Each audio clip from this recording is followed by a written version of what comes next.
Let's talk about theatre camp. Theatre camp's a comedy. I'm going to start this review by invoking a name that should not be invoked lightly when one talks of comedy, okay? Yep. That name is Christopher Guest. Okay, right, yeah. Now, big dog. I know, big dog, big claim. Yep. Can this film be mentioned in the same breath as the Christopher Guest mockumentaries? I think theatre camp can. Okay, so like the Christopher Guest films, so Waiting for Guffman, Best in Show, A Mighty Wind, this is a mockumentary, and the idea behind it is that the filmmakers have, or the pretext behind the making of the real theatre camp film, is that the documentary filmmakers have decided to profile a woman called Joan Rubinski, who's played by Amy Starris, and she's this New York Theatreland worthy who founded and has been running for years and years and years this summer camp in upstate New York for drama-crazy kids. However, one day into the filming of the documentary, Joan is at a high school production of Bye Bye Birdie, and because of excessive use of a strobe light, has a fit and falls into a coma. And the crew, rather than calling off the shoot, they decide to keep filming to see how this year's edition of the theatre camp manages to cope in her absence. And the answer is appallingly. Although it's not ever particularly clear if things would have been much smoother had she been around.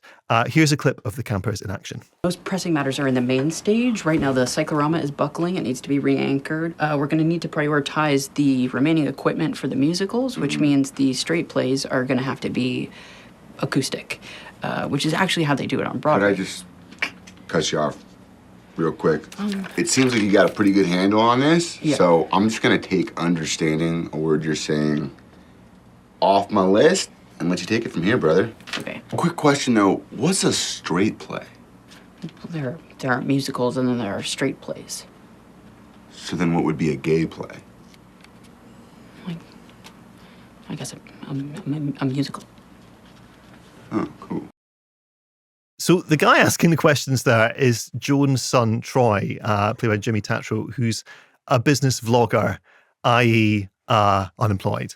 And he sort of drafts himself in to oversee how this camp is being run in his mother's absence. But he's not actually one of the teachers there. So the two of the main teachers that this focuses on are played by Ben Platt and Molly Gordon. Molly Gordon's one of the co-directors of the film with Nick Lieberman. And also the two of them wrote the film with Lieberman. And they play Amos and Rebecca Diane, who are two coaches. They grew up attending the camp every summer as kids. And then at some point in early adulthood, they just slipped across the parent-teacher, the pupil-teacher divide here. And they're obviously heartbroken by Joan's condition. And they decide that this year, the big summer production at the camp is going to be a musical tribute to her life and achievements called Joan Still. So they set about writing and rehearsing this with the kids, while Troy is buzzing around on the sidelines, trying not to let the entire place sink to its knees, which is proving increasingly difficult because the camp next door, which is this incredibly well-financed, well-run thing that's backed by this big investment consortium, among whom I think one of the investors is played by Patty Harrison, who starts patrolling around the theatre camp to kind of see if this is land that they can possibly buy up. So the future of the entire enterprise, while Joan is in her coma, feels at stake. Now, I will say I have not laughed so much in the cinema. At first, I was kind of thinking, well, for months. Honestly, since the pandemic ended, I thought this film was hysterically funny. And would you say you appreciated it more because you have experienced this kind of world yourself? I think, arguably, there's a little bit of that. I kind of did a bit of high school drama, and I went to Woodwind camp as well, which, wow. films now, can... I'm just thinking of Alison Hannigan from American Pie now. Oh my goodness. Listen, if that stuff was going on, I missed out. But, the second bassoonists were not necessarily conscripted into that kind of stuff. But, yes, I suppose, so the frame of reference is, I do have a bit of that. But I was never a kind of a big stage school drama kid, with aspirations of appearing in the West End and, who could belt out Sondheim on command. The kids in this film absolutely can do all of that, and they do it so delightfully. I think the thing is, the film is such a scream. Like Christopher Guest films, it's so funny because it totally demolishes its subject. I mean, it is complete scorched earth approach to comedy, but it does it from a position of such affection and such obvious love for this environment and the people that inhabit it. Like A Mighty Wind. I can't listen to American folk music now without thinking of Mitch and Mickey or any of the other groups in that film and thinking this is ludicrous. But after watching A Mighty Wind, I loved American folk music much more so than I did before seeing the film. And Theatre Camp strikes that exact balance. I think also the humour in it is all springs from character. So the kids, I mean, the kids are all obviously wannabe thesps themselves. And often I think we struggle with child performances where kids are very on and very sophisticated and very capable of, launching out into this big aria from Sweeney Todd, which, or the Defying Gravity from Wicked. Of course, those songs are performed.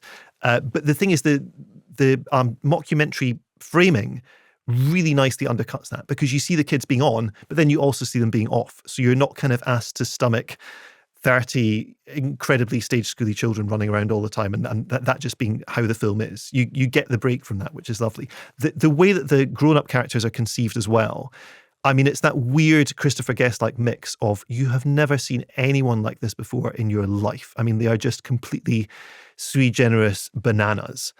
But within seconds, you know exactly who they are, and you understand them completely. And so Ayo Idabiri from The Bear, she is drafted in to play, so she plays this supply teacher, essentially covering for a lot of shifts after Troy sacks a lot of the staff because he's trying to cut costs. And transparently, she has filled her CV with lies and has no idea what she's doing. That could really easily be a stock character, okay, the bumbling supply teacher.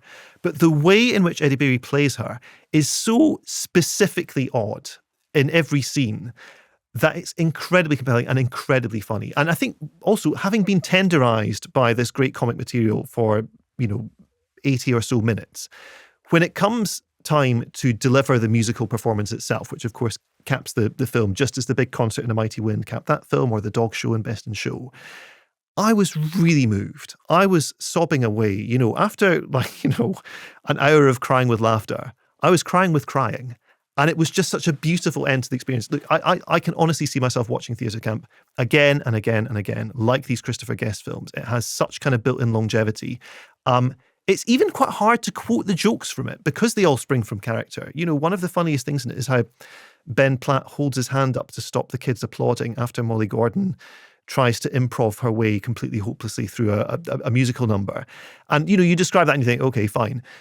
But to see it happening, I was sliding out of my seat when that was going on. I can't recommend this film highly enough. If the subject matter strikes a chord, if it doesn't strike a chord, I don't care. Please go and see this. I chuckled as well watching it. Maybe not as loudly as you were, but the one thing did strike me, and I guess I can kind of answer this question myself, but I did think this is a Disney film and it would sit very much at home on Disney Plus. And of course, I always want films to be seen on the big screen. We're champions of the big screen, of course.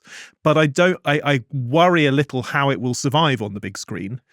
Whereas on Disney Plus, it seems like it's a no-brainer to go straight to streaming. It's not. It's going to be at the big screen, but I'm sure eventually it will end up on Disney Plus. Yeah, but goodness, comedy of this quality always plays so much better with an audience. I would say, if it at all appeals, please go and see it with a crowd. Thanks very much for watching this video. I hope you enjoyed watching it as much as we enjoyed making it. While you're here, check out all the other videos because they're cool too, aren't they? Yeah, and if you want to keep up to date with everything Kermode and Mayo's take, then check out our social channels. I mean, why wouldn't you? I mean, I would. I have done. Excellent.